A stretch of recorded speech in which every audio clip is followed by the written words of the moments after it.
Good day, everyone. Today, we're excited to share with you some fascinating insights about the plant cell.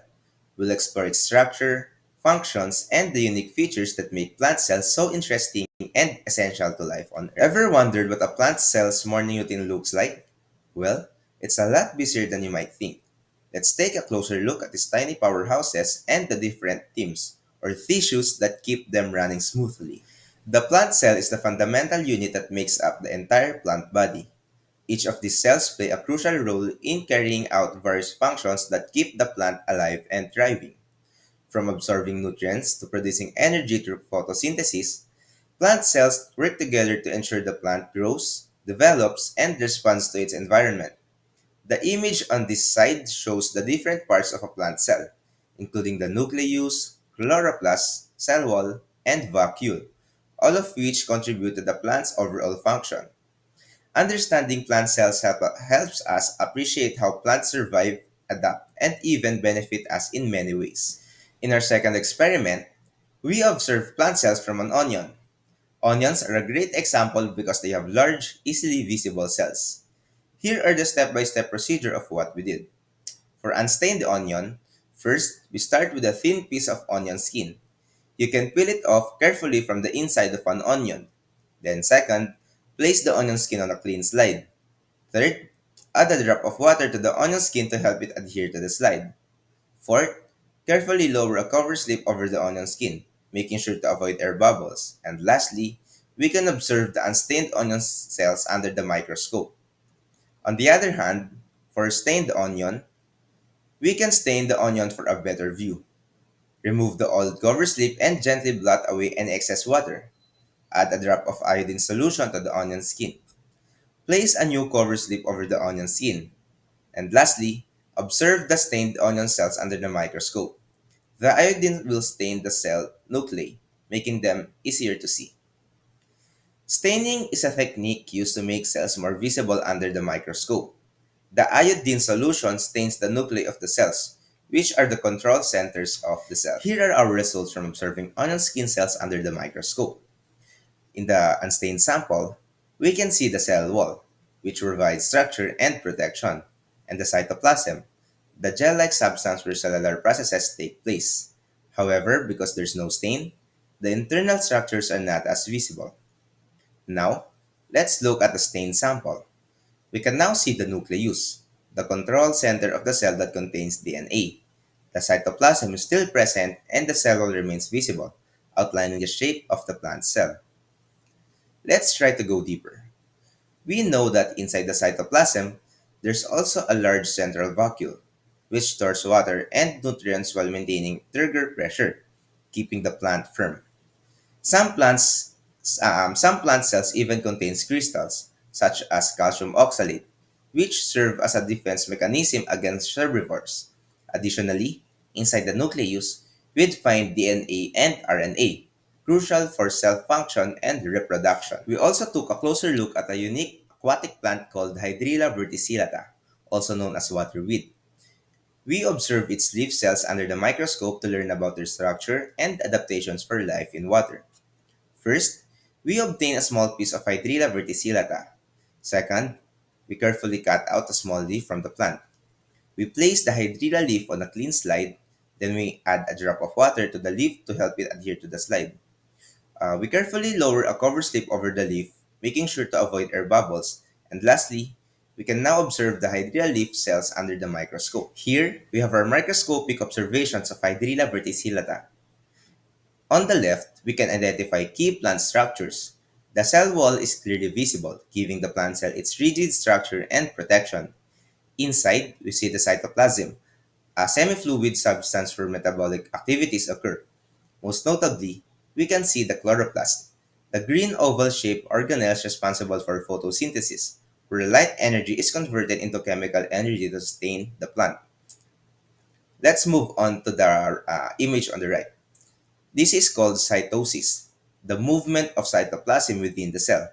This process, also called cytoplasmic streaming, helps distribute nutrients, organelles, and molecules throughout the cell. In this sample, the chloroplasts are actively moving along the cytoskeletal filaments, driven by motor proteins. The movement follows a circular pattern along the periphery of the cell, which helps maximize light absorption for photosynthesis. This is essential for aquatic plants like Hydrilla, ensuring efficient energy production even in submerged environments with fluctuating light conditions. But what else is inside the cell? The cytoplasm contains essential molecules, including enzymes that drive biochemical reactions, ions and nutrients necessary for cell function, proteins and RNA, which play key roles in cell maintenance and protein synthesis. Additionally, in some cases, aquatic plants like hydrilla can form crystals such as calcium carbonate or calcium oxalate, which may aid in structural support or defense against herbivores. Next thing we'll tackle is the tomato. First, we obtain a fresh tomato. Cut the tomato and carefully extract a small amount of pulp. Place the tomato pulp on a clean slide. Add a drop of water to the pulp to help it adhere to the slide. Carefully lower a cover slip over the pulp, making sure to avoid air bubbles. Now, we can observe the tomato pulp cells under the microscope. Now, let's take a look at our microscopic observation of tomato pulp cells. At first glance, you may notice a key difference between these plant cells and the ones we observed earlier, like hydrilla or onion skin. The presence of chromoplasts, which give tomatoes their vibrant red-orange color. It sets these cells apart from the green chloroplast-filled plant cells we typically see. We can still identify the cell wall, providing structure, and the cytoplasm, where essential cellular activities occur. But the highlight here is the chromoplast, which replace chloroplast as the tomato ripens.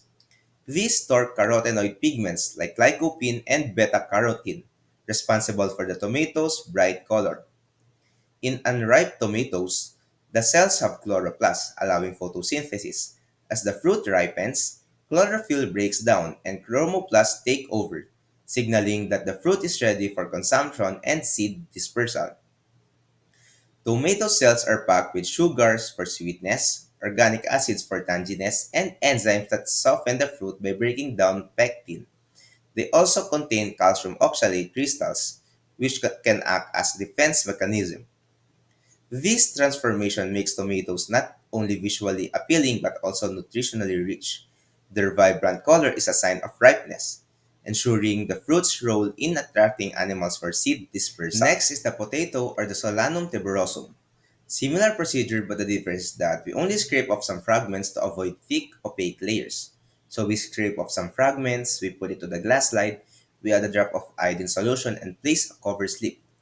Then it is now ready for microscopy. Let's examine the microscopic view of a potato cell under the HPO. Unlike the previous plant cells we observed, potatoes have a unique internal structure due to their role as storage organs. So here we can see the cell wall maintaining structural integrity and the cytoplasm where metabolic activities occur. However, the defining feature of these cells is the abundance of amyloplasts, organelles specialized in storing starch granules. These appear as oval or rounded structures, and when stained with iodine, they turn into a deep blue block, confirming the presence of starch. So, what makes potato cells unique? Unlike leaf cells, which contain chloroplasts for photosynthesis, potato cells lack chlorophyll because they don't perform photosynthesis. Instead, they store energy in the form of starch, making them a crucial energy source for the plant and for us. Additionally, compared to tomato or onion cells, potato cells are densely packed with amyloplasts, making them appear more opaque under the microscope. This adaptation allows potatoes to function as underground energy reservoir, fueling new plant growth when conditions are right. Let's walk through the procedure we use to prepare our Tadessantia spatacea leaf sample. This is the plant with those distinctive purple and green leaves. We chose a leaf that showed good color variation for our sample. We needed to get a very thin layer of cells from the leaf. We gently use a clean blade, safety first of course, to carefully scrape the purple underside of the leaf. The key here is to get a thin layer of epidermal cells. Those are the surface cells. After obtaining the sample, similar procedure again. Now, let's take a closer look at our microscopic observation of the Desantia spatacea. We can see the cell wall. So again, this is the rigid outer layer that provides structural support and protection. So moving inward, we also have the cytoplasm again. the jelly-like substance that fills the cell and houses for various organelles. So this is where many vital cellular processes occur, including the transport of nutrients and waste. Another significant feature is the vacuole. Plant cells have a large central vacuole, which serves multiple functions. It stores water, nutrients, and waste products while also maintaining turgor pressure. This helps the plant stay upright and firm. But what makes Tradisantias Pataceae particularly fascinating are the unique graphite crystals found inside the vacuoles. These needle-like calcium oxalate crystals play a crucial role in plant defense. When disturbed, the plant can release these crystals, which can cause irritation to herbivores, deterring them from feeding. Additionally, Tardesantias Pathacea is well known for its colorful pigmentation, often displaying shades of purple due to the presence of anthocyanins. These pigments not only give the plant its vibrant appearance but also serve a protective function by shielding cells from excessive UV radiation. So, lastly, this slide shows different types of crystals found in plant cells, each serving functions like defense, storage, and structural support. So first, in begonia, we see prismatic crystals, which are sharp calcium oxalate structures commonly found in parenchyma cells. These cells are vital for storage, photosynthesis, and metabolic functions. Next, Ficus elastica and Sansevieria zelanica contain cystolith crystals, which are calcium carbonate structures that provide additional support.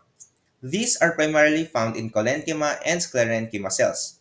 Collenchyma offers flexible support for growing parts of the plant, while sclerenchyma, with its thick lignified walls, provides rigid structural reinforcement, especially in Sansevieria, known for its tough, fibrous leaves.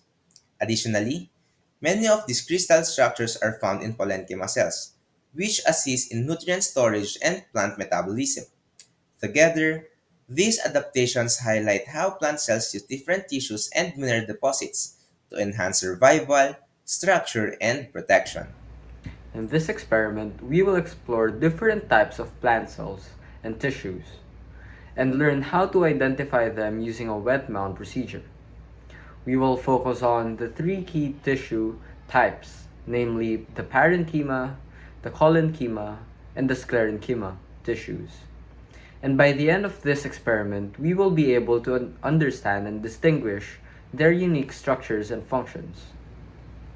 Let's start with the three main types of plant tissues that we'll be observing under the microscope. Parenchyma cells are the most common and versatile type of plant cells. They have thin walls and are essential for various plant activities like storage, photosynthesis, and secretion. Collenchyma cells are found at the edges of stems and petioles. These cells are often involved in photosynthesis and meristematic activity, which produces the adult body of vascular plants. They have unevenly thickened walls, and their role is to provide support to growing parts of the plant. Lastly, sclerenchyma cells have elongated, thick-walled, and lignified secondary walls that are typically dead at maturity. They provide structural support in the plant and are found in the mature, non-growing parts like woody stems and seeds. These cells include fibers, which are long, flexible, found in vascular tissue and sheaths, providing support, and sclerids, which are short and lignified cells that provide support in mature tissue like seeds and fruits. Now, let's go over the steps for preparing a wet mount to observe these tissues. First, make a thin cross section of the plant tissue using a razor blade. Second, add a drop of distilled water to the tissue to keep it hydrated. Place the thin cross section on the water droplet. Fourth, stain with toluidine blue O solution for about a minute. This will help us see the cell walls more clearly. Fifth, remove excess stain using a tissue paper and then rinse with distilled water. Pat dry the edges of the slide and place a cover slip over the tissue. And finally, observe under the microscope, starting with the low power objective for an overview, and then switch to the HPO for detailed examination. When we look at the Dieffenbachia maculata stalk, we can see both parenchyma and collenchyma cells.